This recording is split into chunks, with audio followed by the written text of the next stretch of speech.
Hey, what is up guys? So if this is your first time being on my channel, I plan on making a lot of my videos oriented around like my study abroad experience from like 2018 to 2019. I was able to explore so many countries, try new foods, meet new people from all over the world. And also it was one of the hardest times because it was the first time I was by myself. Yeah, so today's video I'll be talking about 5 things I miss about Singapore. Okay, I had to close the window, it started raining. What the heck? So the first thing I miss about Singapore is actually the weather. It's like 89 degrees all year long.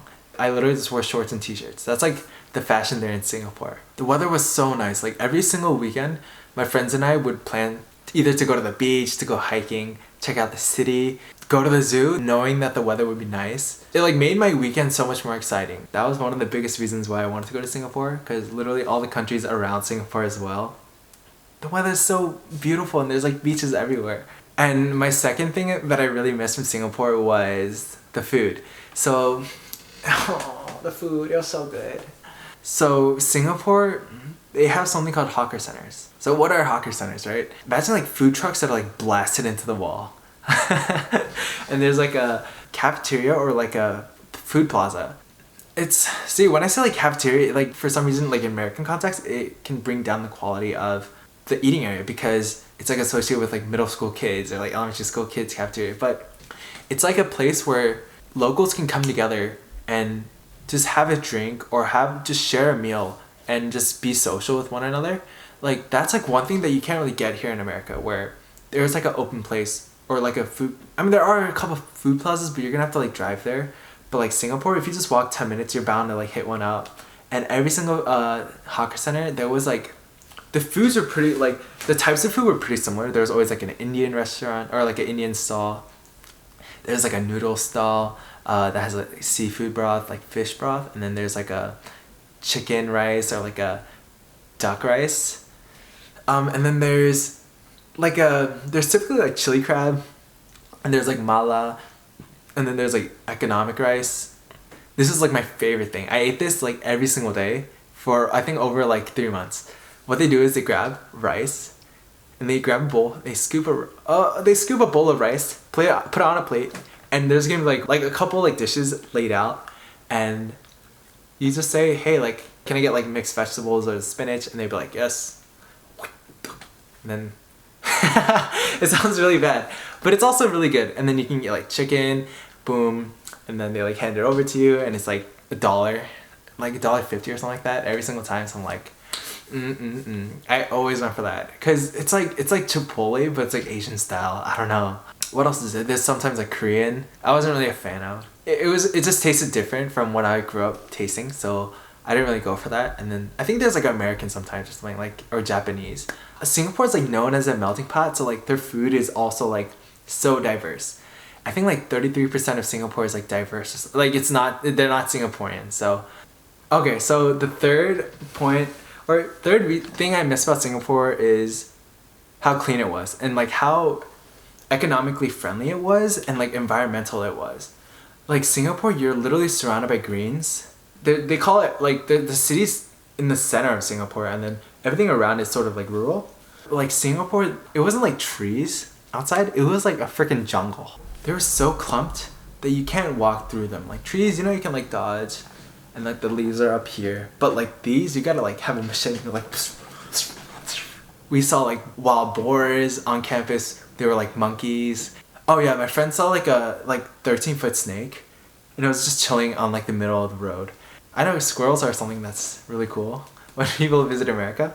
I love squirrels.